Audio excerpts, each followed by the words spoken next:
Hello everyone, welcome back again to BSV pharmacy बेचा। और जैसे कि आप लोगों ने वीडियो के थंबनेल पर देख ही लिया होगा कि आज के इस वीडियो में हम लोग बात करने वाले हैं बी फार्मा फर्स्ट सेमेस्टर 2023-24 में जो स्टूडेंट एग्जाम देने वाले हैं उनके इंपॉर्टेंट क्वेश्चंस के बारे में।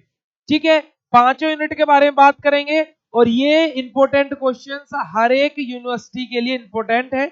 आप लोग इनको पढ़ करके इजीली बी फार्मा में पास आउट हो सकते हो और अच्छे मार्क्स भी लेकर के आ सकते हो।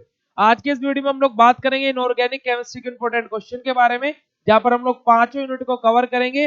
सेकंड थिंग, अगर जो आप लोगों को ये लेक्चर अच्छा लगता है, लगता है कि इंफॉर्मेटिव है, देन इसके कमेंट सेक्शन में बता देना रिमेनिंग सब्जेक्ट के भी आपको इंपॉर्टेंट क्वेश्चन चाहिए, देन वो भी आप लोगों को प्रोवाइड करा दिए जाएंगे। ठीक है, तो चलिए आज का अपना वीडियो स्टार्ट करते हैं। मेरा नाम है पुनीत राजपूत और आप लोग प्यार से मुझे पुनीत सर बुलाते हैं। वेलकम टू योर प्यारे से चैनल बीएसवी फार्मेसी, जो आपके एडमिशन से लेकर के आपके फार्मेसी की पूरी जर्नी आपको तय कराता है। सारा कंटेंट यहाँ पर आपको मिलता है। तो स्टार्ट करते बेटा ये वीडियो। तो बेसिकली पहली यूनिट के बारे में बात करेगा जो हम लोग इंपॉर्टेंट क्वेश्चंस के अंदर, कि हमारा बेसिकली फर्स्ट यूनिट में क्या क्या इंपॉर्टेंट क्वेश्चन हो सकते हैं। 2 नंबर में क्वेश्चन कैसे पूछा जा सकता है, 5 या 7 नंबर में कैसे पूछा जा सकता है और 10 नंबर में। तो देखिए सबसे पहले हम लोग बात करेंगे बेटा 2 मार्क्स के क्वेश्चन के लिए। तो देखो 2 नंबर के क्वेश्चन में क्या क्या हमसे एग्जाम में पूछा जा सकता है और किस किस प्रकार से पूछा जा सकता है। देखिए सबसे पहले अपना 2 नंबर में क्वेश्चन पूछा जा सकता है क्या, कि लिमिट टेस्ट क्या होता है। ये बेसिक डेफिनेशन मैंने आप लोगों को क्लासेस में क्लियर कराई थी। देन हमसे पूछा जा सकता है कि mercury chloride, why we use mercury chloride यानी कि HgCl2 paper in the arsenic limit test, कि आर्सेनिक के लिमिट टेस्ट में हम लोग क्या है अपना HgCl2 यानी कि मर्क्यूरी क्लोराइड का पेपर क्यों यूज करते हैं, मर्क्यूरी क्लोराइड की शीट क्यों यूज करते हैं, क्योंकि कि उसके साथ में हमारा क्या है आर्सिन गैस हमारा क्या है रिएक्ट करता है और वापस मिलकर क्या करते हैं येलो कलर का स्टेन बनाते हैं। वही तो हमें चाहिए रहता है आर्सेनिक के लिमिट टेस्ट में।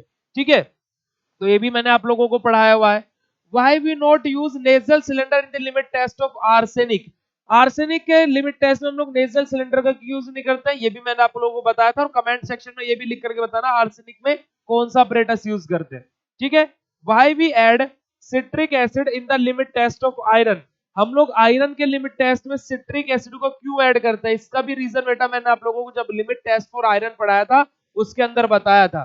Difference between limit test and assay और लिमिट टेस्ट के बीच का क्या डिफरेंस होता है, ये आपके इस तरीके से 2 मार्क्स में क्वेश्चन पूछे जाते हैं। 2 मार्क्स में क्वेश्चन थोड़ा सा डीपली पूछता है, इस वजह से मैं लेक्चर्स हमेशा डीपली लेते हैं हम लोग, यूट्यूब पर भी चाहे हो चाहे ऐप पर हो। चलिए अब उसके बाद में 7 नंबर में कैसे क्वेश्चन पूछेगा। 2 नंबर वाले क्वेश्चन आप लोग क्लियर हो गए होंगे, 7 नंबर में क्वेश्चन कैसे पूछेगा उसके बारे में बात कर लेते हैं। देखो हमारे 2 तरीके से 7 नंबर में क्वेश्चन पूछ सकता है फर्स्ट यूनिट से। कैसे, कि आपको लिमिट टेस्ट फॉर क्लोराइड और सल्फर लिखने के लिए दे देगा, या फिर आपसे क्या बोल देगा बेटा लिमिट टेस्ट फॉर आर्सेनिक और हैवी मेटल्स में से दोनों में से एक लिखने को दे देगा, या फिर दोनों लिखने को भी दे सकता है। ठीक है, वो डिपेंड करता है यूनिवर्सिटी दर यूनिवर्सिटी। अब यहाँ पर कोई कोई यूनिवर्सिटी 5 नंबर का भी एग्जाम ये क्वेश्चन देती है, तो आप वो उसके अकॉर्डिंग बेटा ये समझ लेना। मैं यहाँ पर क्या है हर एक यूनिवर्सिटी को टारगेट करता हुआ चल रहा हूँ। चलिए आगे बात करते हैं। अब बात आ जाती है 10 नंबर के क्वेश्चन के बारे में। अब जो यहाँ पर किसी यूनिवर्सिटी में 15 नंबर के क्वेश्चन आते हैं तो उनके लिए भी बेटा ये इंपॉर्टेंट है। कैसे, देखो जैसे 10 नंबर में हमारा फर्स्ट यूनिट से क्वेश्चन बनता है क्या, define in explain about Indian pharmacopoeia, या फिर डिफाइन इन या फिर एक्सप्लेन अबाउट इंडियन फार्माकोपिया ऐसे भी पूछा जा सकता है, या फिर डिफाइन इंडियन फार्माकोपिया, आईपी क्या होती है, पूरा का पूरा मैंने आप लोगों को स्टेटमेंट दिया हुआ है। अब 10 नंबर का क्वेश्चन बेटा कैसे लिखते हैं, कॉपी राइटिंग कैसे करते हैं, उसके लिए मैंने अलग से वीडियो बनाया हुआ है। और अगर जो वो वीडियो आपको नहीं मिल रहा तो बता देना, मैं उसको लिंक आपको चैट सेशन में सॉरी कमेंट सेक्शन में दे दूंगा। Define impurities in pharmaceutical substances and also define sources and it's type, ये मैंने आप लोगों को जब अभी फर्स्ट यूनिट वन शॉट में कवर कराई थी वहां पर भी बोला था बेटा कि जो हमारा इंप्योरिटीज है वो लॉन्ग क्वेश्चन में 100% पूछा जाता है हर एक यूनिवर्सिटी में। तो फर्स्ट यूनिट से सबसे मोस्ट इंपोर्टेंट तो इंप्योरिटीज हो जाता है जो लॉन्ग क्वेश्चन के लिए आपको तैयार करना ही है। तो ये आप लोगों के बेटा क्या है फर्स्ट यूनिट के इंपॉर्टेंट क्वेश्चन है। इन तरीके से आपसे इंपॉर्टेंट क्वेश्चन मतलब कि एग्जाम में क्वेश्चन पूछे जाते हैं। अब देखो हम लोग भी क्या करते हैं बेटा, पेपर को एनालाइज करके बहुत सारे पेपर्स को पढ़ते हैं कि किस यूनिवर्सिटी का किस तरीके से पेपर आता है, उनमें से फिर इंपॉर्टेंट क्वेश्चन अपने पॉइंट आउट करते हैं। ठीक है, मैं ये नहीं कमेंट करूंगा कि 100% ये क्वेश्चन आएंगे, बट हाँ 95% इन्हीं में से क्वेश्चन आने के आपके पूरे पूरे चांसेस रहेंगे। कोई 1-2 नंबर का क्वेश्चन 2-4 नंबर का इधर उधर हो जाए तो वो तो अलग बात है। ठीक है, चलिए आगे मूव करते हैं। अब हम लोग बात कर लेते हैं अपनी यूनिट नंबर सेकंड की। यूनिट नंबर सेकंड जिसमें हमारे 3 पोर्शन है, acid base and buffer, major internal extracellular electrolyte और डेंटल प्रोडक्ट्स। तो वहां से क्वेश्चन 2 नंबर का कैसे बनेगा उसके बारे में बात कर लेते हैं। देखो 2 नंबर में हमारे से क्वेश्चन पूछ सकता है सीधा, write a short note on buffer equation. Buffer equation Hasselbalch equation मैंने आप लोगों को बताई हुई है, YouTube पर भी इसके लेक्चर्स अवेलेबल है, जाकर के देख सकते हो। क्या, write a short note on buffer equation. Buffer equation क्या होती है, ठीक है। What do you mean by isotonic solution? Isotonic solution की डेफिनेशन आप लोगों को यहां पर लिखनी है। Okay, what is the role of the fluoride in the treatment of dental caries? Dental caries के ट्रीटमेंट के लिए हमारा फ्लोराइड का क्या रोल रहता है ना। सोडियम फ्लोराइड हम लोगों ने पढ़ा था, है ना, पोटेशियम फ्लोराइड, ये तो इनका रोल क्या रहता है, तो इसके बारे में आप लोगों को यहाँ पर लिखना है। Define desensitizing agent. Desensitizing agent हमारे क्या होते हैं, अब ये मैं आज के लेक्चर में इसको पढ़ाने वाला हूँ, आज मैं पढ़ा दूंगा, इसके बाद में आपको 8 बजे वीडियो मिलेगा। ठीक है, चलिए इसके बाद में बात करते हैं 2 नंबर के क्वेश्चन के बाद में जी हमारे 7 नंबर में क्वेश्चन कैसे पूछा जाएगा। 2 नंबर वाले क्वेश्चन आप लोगों को बेसिकली क्लियर हो गए होंगे, ये रहे सारे के सारे 2 नंबर वाले क्वेश्चन आपके। अब 7 नंबर में किस प्रकार से क्वेश्चन पूछा जाएगा। 7 मार्क्स के क्वेश्चन की बात की जाए, देखो क्या बोला गया, explain in detail about the theory of acid and base. आपको यहाँ पर बेटा क्या, Arrhenius theory, Bronsted and Lowry theory और लेविस थ्योरी, तीनों थ्योरीज के बारे में लिखना है। ओके, अगला buffer isotonic solution. Buffer isotonic solution में 2 नंबर में डेफिनेशन पूछता है बेटा, तो खाली आइसोटोनिक सॉल्यूशन की आपको डेफिनेशन लिख देनी है। बफर आइसोटोनिक सॉल्यूशन अगर जो आपसे 7 या 10 नंबर में पूछते तो बेटा आपको isotonic, hypertonic, hypotonic, measurement of tonicity, ये सारा का सारा कॉन्सेप्ट लिखना बेटा। ओके, बात करते हैं आगे, what do you mean bye buffer equation. अब देखो बफर इक्वेशन बेटा 2 नंबर में भी पूछ सकता है और जी आपका 7 नंबर में भी पूछ सकता है। ठीक है, तो ये आपको इलेबोरेट करके लिखना है। वैसे ही आप क्या है कि यहाँ पर 7 नंबर में इसको वी नो डेट, ये सारी चीजें आप लोग अच्छे से एक्सप्लेन करके लिख सकते हो। 2 नंबर वाले में आप डायरेक्टली वहां पर क्या है, स्टेप छोड़ छोड़ के डायरेक्टली अपना लिख सकते हो, taking log on both side. वहां पर ये मत लिखना कि हमें पता है कि pH is equal to minus log H positive ion, तो वो तो आप लोगों के ऊपर है, आपको कैसे रिप्रेजेंट करना। और हमारा क्या जाता है, एक्सप्लेन बफर कैपेसिटी। अब देखो बफर कैपेसिटी भी बेटा क्या होता है कि ये 2 नंबर में भी पूछा जा सकता है और 7 नंबर में भी। अब 2 नंबर में पूछा गया तो हम लोग खाली बफर कैपेसिटी की डेफिनेशन लिख देंगे, वो 2 से 3 लाइन की। अगर जो 7 नंबर में आया तो हम लोग यहाँ पर अपनी क्या है, बफर कैपेसिटी के बारे में, प्रॉपर्टीज ऑफ बफर भी हम लोग यहाँ पर लिख सकते हैं। और लास्ट में पर आ जाता है बेटा 7 नंबर में ORS, oral rehydrating salt. Maximum universities में ये क्वेश्चन आपको देखने को मिलेगा ही मिलेगा, ORS का, ओरल रिहाइड्रेटिंग साल्ट का, क्योंकि ये बहुत इंपॉर्टेंट हो जाता है इलेक्ट्रोलाइट रिप्लेसमेंट थेरेपी में से सबसे ज्यादा इंपॉर्टेंट ORS ही होता है। ठीक है, चलिए आगे मूव करते हैं। अब बात कर लेते हैं 10 नंबर के क्वेश्चंस के बारे में। 10 नंबर में कौन कौन से क्वेश्चंस पूछे जा सकते हैं। अब मैं 10 नंबर के क्वेश्चंस के बारे में बात करूं तो देखो हमारे यहाँ से बेटा सेकंड यूनिट से बेसिकली सेकंड और थर्ड, इन दोनों यूनिट से 10 नंबर के क्वेश्चंस बनने के मोस्ट प्रोबेबिलिटी सबसे ज्यादा इन दोनों यूनिट में से रहती है। ठीक है, और अगर मैं बात करूं तो एंटा एसिडोनामा का भी थर्ड यूनिट में एक टॉपिक आएगा, वो तो आपको 10 नंबर में मैं बोलता हूँ 90% रखा ही मिलेगा। चलो देखो क्या बोला गया, explain in detail about major intent extracellular electrolytes and write the functions of major physiological ions. इस तरीके का क्वेश्चन 1 या 2 बार ही 1-2 यूनिवर्सिटीज में पूछा गया है, बट हम लोग स्किप नहीं कर सकते, अगर जो पूछा गया है तो मतलब आ सकता है। तो क्या बोला गया कि हमारा क्या है, मेजर इंटेंट एक्स्ट्रासेलुलर इलेक्ट्रोलाइट होते क्या है, जो मैंने आप लोगों को बताया हुआ है, प्लस हमारे जो फिजियोलॉजिकल आयंस है उनका क्या रोल रहता है, तो उसको भी यहाँ पर पूछा जा सकता है। जैसे मैंने आपको कैल्शियम के बारे में, क्लोराइड के बारे में, सोडियम के बारे में, सबके बारे में इनका फिजियोलॉजिकल रोल बताया था, फॉस्फेट आयंस के बारे में, तो वो आपको यहाँ पर लिखना है। सेकंड क्या पूछा जा सकता है, define physiological acid base balance. हमारा देखो ये क्वेश्चन बेटा अभी तक पूछा नहीं गया है, एक आध बार पूछा गया होगा शायद कहीं कभी किसी यूनिवर्सिटी में, वरना ये क्वेश्चन अभी तक पूछा नहीं गया है। पर मेरा दिल हमेशा से बोलता है कि ये क्वेश्चन जिस दिन आएगा वो 10 नंबर में ही आएगा या फिर 7 नंबर में आएगा, उससे कम में आएगा भी नहीं, क्योंकि इतना इंपॉर्टेंट टॉपिक है, कॉम्प्लिकेटेड है। मैंने पढ़ाया था आप लोगों को, लगभग 2 से 3 क्लास में कवर हुआ था, बट आपका ही अगर जो पूछा जाएगा तो सीधा 7 या 10 नंबर में पूछा जाएगा। Okay, explain in detail about the electrolytes use in replacement therapy, कि रिप्लेसमेंट थेरेपी के लिए हमारे कौन कौन से इलेक्ट्रोलाइट्स हमारे बेसिकली यूज होते हैं, उनके बारे में यहाँ पर पूछा गया। इलेक्ट्रोलाइट रिप्लेसमेंट थेरेपी में क्या था बेटा, हमारा सोडियम क्लोराइड था, पोटेशियम क्लोराइड था और कैल्शियम ग्लूकोनेट था। ओके, आगे बात करते हैं define dental product. Dental product क्या होते हैं, इनके बारे में आप लोगों को बताना है। अब मैं अगर जो सेकंड यूनिट को एक तरीके से इलेबोरेट करूं, तो आपका सबसे ज्यादा आपका जो क्वेश्चन पूछे जाएंगे तो major intent access cellular electrolyte या फिर buffer, acid base and buffer से। Okay, second thing, dental product से आपका क्वेश्चन या तो 7 नंबर में देखने को मिलेगा या फिर आपको 2 नंबर में देखने को मिलेगा।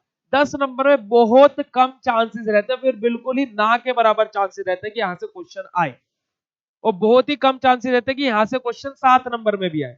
ज्यादातर आप लोगों ने देखा होगा कि डेंटल कैरीज कितनी बड़ी डेफिनेशन है, 4 लाइन की, 2 नंबर में ही तो पूछेगा।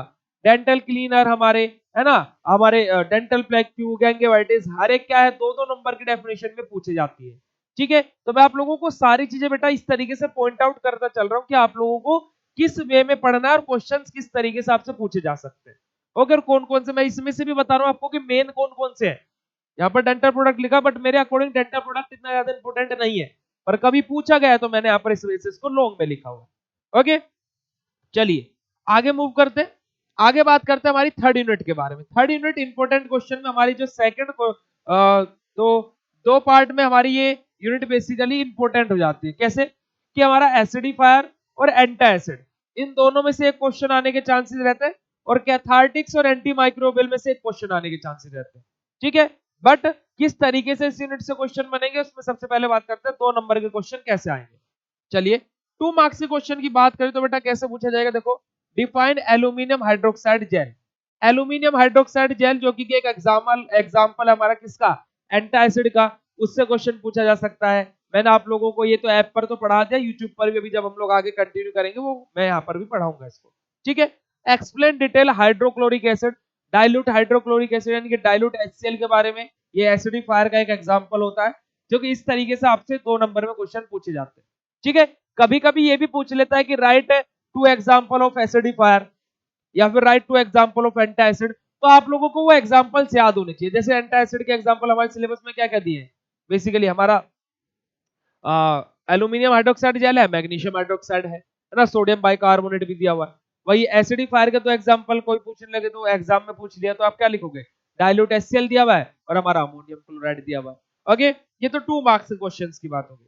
अब आगे मूव करते हैं, बात कर रहे थे हमारे 7 मार्क्स के क्वेश्चन के बारे में। 7 मार्क्स के क्वेश्चन कैसे पूछे जाएंगे, देखो बेटा सीधा पूछेगा define in detail about the antimicrobial, antimicrobial को डिटेल में डिफाइन करो। अब एंटीमाइक्रोबियल की डेफिनेशन, उसका क्लासिफिकेशन, ये सारी चीजें आपको यहाँ पर बतानी पड़ेगी। एक्सप्लेन इट मैकेनिज्म, क्लासिफिकेशन क्या है उसका, मैकेनिज्म भी बताना, उसका क्लासिफिकेशन भी बताना है। ये सारी चीजें मैंने ऑलरेडी कवर करा दिया, ऐप पर तो कवर होगी, यूट्यूब पर भी हो जाएगी, टेंशन नहीं लेने का। What do you mean bye cathartics, आप कैथार्टिक्स से क्या समझते हैं, कैथार्टिक्स क्या होते हैं।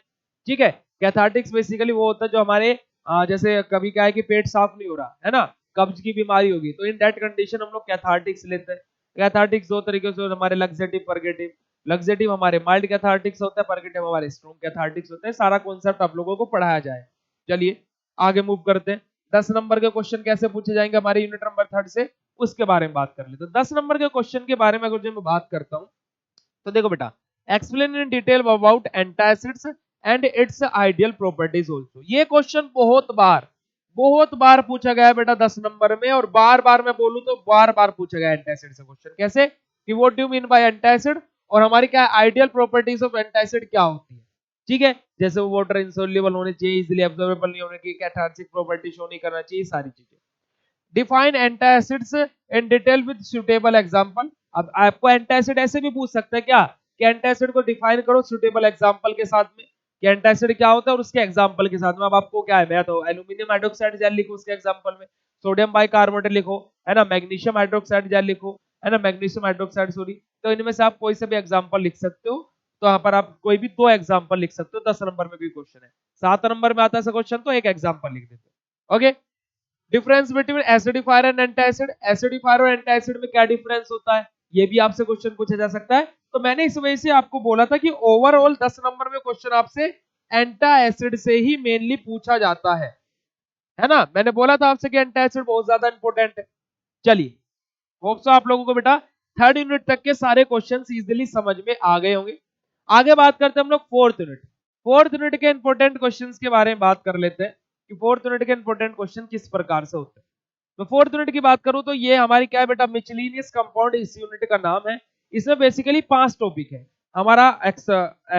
सबसे पहले इमेटिक्स है हमारा, है ना, हमारे हेमेटेनिक्स है, एस्ट्रिंजेंट है, पॉइजन एंटीडोट है और एक्सपेक्टोरेंट है। ठीक है, expectorant, emetics, haematinics, poison and antidote और एस्ट्रिंजेंट। अब इन 5 टॉपिक में से सबसे ज्यादा इंपॉर्टेंट रहता है एक्सपेक्टोरेंट, फिर सेकंड नंबर पे आ जाता है हमारा एमेटिक्स, थर्ड नंबर पे जो इंपॉर्टेंट हो जाता है वो हो जाता है हमारा बेटा पॉइजन एंड एंटीडोट, जहां से हमारा क्या है, वहां पर एक टर्म दी आपकी एक्टिवेटेड चारकोल, वो बहुत इंपॉर्टेंट हो जाती है। ठीक है, मेन ये 3 टर्म्स इंपॉर्टेंट होती है। हेमेटेनिक्स और एस्ट्रिंजेंट कभी कभी पूछा गया होगा, अदरवाइज ये तीनों सबसे ज्यादा इंपॉर्टेंट होते हैं। चलिए 2 नंबर के क्वेश्चंस के बारे में यहाँ पर बात कर लेते हैं। 2 नंबर के क्वेश्चन के बारे में बात करें तो देखो क्या पूछा गया, मैंने आपको बोला था what do you mean bye activated charcoal. Activated charcoal से क्वेश्चन पूछा जाता है, बार बार पूछा गया है। ठीक है, वही एक्सप्लेन पॉइजन एंड एंटीडोट, मैंने यही चीज आपको बेटा एक्सप्लेन करी थी कि पॉइजन एंड एंटीडोट। ठीक है, आप लोगों को 2 मार्क्स के क्वेश्चन इस तरीके से यूनिट से पूछा जाएगा। या फिर बेटा आपसे ये भी पूछ सकता है, write down the name of the 2 example of poison and antidote, या फिर 2 example of emetics, 2 example of अपना एक्सपेक्टोरेंट्स। तो इस तरीके से भी आपसे क्वेश्चन पूछा जा सकता है। ओके, आगे बात कर लेते हैं हम लोग 7 मार्क्स के क्वेश्चन के बारे में। 7 नंबर के क्वेश्चन यहां से कैसे पूछे जाएंगे, देखो डिफाइन हेमेटेनिक्स, कि हेमेटेनिक्स क्या होता है उसको डिफाइन करो, या फिर एस्ट्रिंजेंट्स क्या होता है उसको डिफाइन करो। मैंने बोला ना कि हेमेटेनिक्स और एस्ट्रिंजेंट में से एक क्वेश्चन पूछा जाता है ना। तो हेमेटेनिक्स और एस्ट्रिंजेंट क्या होते हैं, इन ये दोनों क्वेश्चन देखो यहाँ पर यही है, define haematinics, explain in detail about astringents. तो आप लोग इनमें से भी कोई क्वेश्चन, है ना, ये कभी कभी वाली बात है, ये इन दोनों पार्ट के हेमेटेनिक्स और एस्ट्रिंजेंट कभी कभी पूछे जाते हैं। अब बात कर लेते हैं 10 नंबर में, जहां पर आपको बहुत इंपॉर्टेंट हो जाता है 10 नंबर वाला पोर्शन इस यूनिट का, जिसमें आपसे क्वेश्चन पूछा जाता है क्या बेटा, देखो मैंने बोला था एक्सपेक्टोरेंट और आपका एमेटिक्स। एमेटिक्स और एक्सपेक्टोरेंट बहुत इंपॉर्टेंट हो जाते हैं इस यूनिट के पॉइंट ऑफ व्यू से। मेरा ये बोलना है आपको, अगर जो आप 4th यूनिट में प्रिपेयर करना चाहते हो, एक्सपेक्टोरेंट और एमेटिक्स को बिल्कुल मत छोड़ना, और आपका पॉइजन एंड एंटीडोट में से जो आपका एक्टिवेटेड चारकोल है उसे बिल्कुल मत छोड़ना। ये इनको तो तैयार कर ही कर लेना बेटा 4th यूनिट में, अगर जो करना चाहते हो तो। ठीक है, चलिए आगे मूव करते हैं। आगे बात आ जाती है अब हमारी 5th यूनिट। 5th यूनिट जो कि हमारी क्या है बेटा, रेडियो फार्मास्यूटिकल सब्सटेंसेस। तो अब हम लोग बात करते हैं 5th यूनिट के इंपॉर्टेंट क्वेश्चंस के बारे में, जिसका नाम है रेडियो फार्मास्यूटिकल सब्सटेंसेस, जिसके अंदर हमारे रेडिएशंस के बारे में, अल्फा बीटा गामा रेडिएशन, है ना, अल्फा बीटा गामा रेज, उनकी प्रॉपर्टीज के बारे में, हाफ लाइफ के बारे में, आयोडीन 131 के बारे में, आइसोटोप्स, आइसोबार्स, इन सारी चीजों के बारे में बात हुई है। तो अब इस यूनिट से सबसे जो 2 नंबर में बेसिकली क्वेश्चन बार बार पूछा जाता है वो है हाफ लाइफ से। हाफ लाइफ का क्वेश्चन आपको इस यूनिट से बार बार देखने को मिलेगा। Right a short note on radio isotopes, और ये रहा बेटा what do you mean by half life. ठीक है, हाफ लाइफ जिसको हम लोग टी हाफ से भी डिनोट करते हैं। आगे बात कर लेते हैं, आगे बात कर लेते हैं किसके बारे में, 7 मार्क्स के क्वेश्चन के बारे में। 7 मार्क्स के क्वेश्चन की बात की जाए तो देखिए, explain in detail about alpha beta gamma rays. बहुत बार क्वेश्चन आया बेटा, बहुत बार, अल्फा रेज की प्रॉपर्टी, बीटा रेज की प्रॉपर्टी, गामा रेज की प्रॉपर्टी, इन सारी चीजों के बारे में। डिफाइन सोडियम आयोडाइड 131, या फिर सोडियम आयोडोएट 131 इन डिटेल, ये भी मैंने आप लोगों को बोल दिया। Right a short note on measurement of radio activity, कि रेडियो एक्टिविटीज की हम लोग कैसे मेजरमेंट करते हैं उसके ऊपर आपको एक शॉर्ट नोट लिखना है। ठीक है, चलिए आगे बात आ जाती है अब यहाँ पर 10 नंबर के क्वेश्चन में कैसे क्वेश्चन यहाँ से पूछा जाएगा 10 मार्क्स। चलो 10 मार्क्स के क्वेश्चन की बात की जाए तो देखो 2 तरीके से यहाँ पर क्वेश्चन पूछ सकता है, वैसे बहुत कम आया है 10 मार्क्स में क्वेश्चन इस यूनिट से। रेडियो फार्मास्यूटिकल्स के बारे में, डिफाइन रेडियो फार्मास्यूटिकल, यानी कि एक तरीके से इस यूनिट का नाम ही रेडियो फार्मास्यूटिकल है, तो आप इस यूनिट में रेडियो फार्मास्यूटिकल क्या होते हैं, है ना, यानी कि फार्मास्यूटिक्स में हम लोग रेडिएशन का कैसे यूज कर रहे हैं, फिर फार्मास्यूटिकल में रेडिएशन का कैसे यूज कर रहे हैं, वही हमारी स्टडी को हम लोग रेडियो फार्मास्यूटिकल बोलते हैं। ठीक है, write down difference between alpha beta gamma radiation. देखो किस यूनिट को आपको तैयार करना तो ये टॉपिक जरूर तैयार कर लेना। आपको आइसोटोप आइसोबार के बारे में पता होना चाहिए, हाफ लाइफ के बारे में बेटा पता होना चाहिए, अल्फा बीटा गामा रेडिएशन के बारे में पता होना चाहिए, और एक आपको क्या है, रेडियो फार्मास्यूटिकल सब्सटेंसेस क्या होते हैं, और लास्ट टर्म जो इसमें आपको पढ़नी है वो क्या पढ़नी है बेटा, आपका क्या रहेगा, हाँ I131, ये बस, और जितने भी टॉपिक दिए उनको स्किप कर सकते हो इस यूनिट में से। देखो isotope, half life, alpha beta gamma radiation, इनको तो तीन को तो पढ़ ही पढ़ लेना, जिसको इनमें से भी चॉइस चाहिए तो इन तीन को तो बेटा पढ़ ही पढ़ लेना, ठीक है। चलिए जी, तो होप्स आप लोगों को बेटा इनऑर्गेनिक के इंपॉर्टेंट क्वेश्चंस का ये डाटा जो मैंने आप लोगों को प्रोवाइड कराया है ना, यूनिट वाइज जो मैं आप लोगों को प्रोवाइड कराया हूँ, करा रहा हूँ, ठीक है, ये आप लोगों को अच्छा लगा होगा। होप्स आप लोगों को इन क्वेश्चंस तो आप लोग प्रिपेयर करोगे ही करोगे। अभी यूट्यूब पर हम लोग आप लोगों का सिलेबस पहले खत्म कराएंगे, जिन जिन भी सब्जेक्ट की लाइव क्लासेस चल रही है। आफ्टर डेट अगर जो टाइम बचता है then we will be start our important question series also, ठीक है। क्योंकि बेटा हम लोग वो नहीं है कि जो ऐसे ही धिकापेल में या फिर कुछ भी वीडियोस अपलोड कर दे, जो है जेन्युइन कंटेंट आपको प्रोवाइड कराएंगे। इंपॉर्टेंट क्वेश्चन बनाना इतना इजी टास्क नहीं रहता है, क्योंकि ये वीडियो यूट्यूब पर आएगा, सबको दिखेगा। अब क्वेश्चंस अगर जिनमें से नहीं आते हैं, आप लोग ही यहाँ पर बोलोगे खड़े होकर के कि ये इंपॉर्टेंट क्वेश्चन भी फालतू के बताते हैं, आते नहीं है बताए हुए, ठीक है। तो इंपॉर्टेंट क्वेश्चन बताना एक रिस्क है, बट वो हम लोग बताते हैं on the basis of the previous year question papers, ठीक है बेटा। तो आप लोग इन क्वेश्चंस को तो जरूर से जरूर तैयार कर लेना। ज्यादा जानकारी के लिए आप लोग यूट्यूब पर डेली लाइव क्लासेस चलती है, तो वहां पर कमेंट सेक्शन में कोई डाउट रह जाता है तो पूछ लेना। अदरवाइज इस वीडियो के कमेंट सेक्शन में कमेंट कर देना, कोई भी इशू हो तो मैं उस हर एक कमेंट का रिप्लाई करता हूँ एज यूजुअल, आपको पता है, ठीक है। तो आपके कमेंट का रिप्लाई आपको मिल जाएगा अगर जो कोई भी दिक्कत लगती है। और भी सब्जेक्ट का अगर जो आपको इंपॉर्टेंट क्वेश्चन चाहिए तो बेटा वो भी कमेंट करके जरूर बताना, देन डेफिनेटली और भी सब्जेक्ट के आपके इंपॉर्टेंट क्वेश्चंस अपलोड हो जाएंगे। बट बेटा आपको पेशेंस रखना पड़ेगा, ऐसा नहीं है कि एक दिन में इंपॉर्टेंट क्वेश्चंस प्रिपेयर हो जाते हैं, ऐसा नहीं है, ठीक है। क्योंकि कि पिछले साल जो पेपर आया है उसके अकॉर्डिंग स्टडी करना, आफ्टर दैट फिर इंपॉर्टेंट क्वेश्चंस आप लोगों को प्रोवाइड कराए जाते हैं, ठीक है। तो पेशेंस रखिए, इन क्वेश्चंस को प्रिपेयर कीजिए। All the best for your studies. और आप लोगों के लिए बी फार्मा और डी फार्मा के online paid courses BSV pharmacy official app पर अवेलेबल है, जहां पर आप लोगों को सारी चीजें ऑलरेडी प्रोवाइड करा दी गई है। तो जाइए BSV pharmacy official app download कीजिए, जहां पर बेटा 1 नवंबर से न्यू बैच स्टार्ट हो रहा है, जिसका प्राइस बहुत ही कम है और अभी ऑफर प्राइस चल रहा है, तो आप लोग जाकर के एनरोल कर सकते हैं। ज्यादा जानकारी के लिए दिए गए हेल्पलाइन नंबर पर कॉन्टैक्ट कर सकते हैं, ठीक है। मिलते हैं आप लोगों से बेटा नेक्स्ट वीडियो में। Thank you so much watching this video. Bye bye everyone.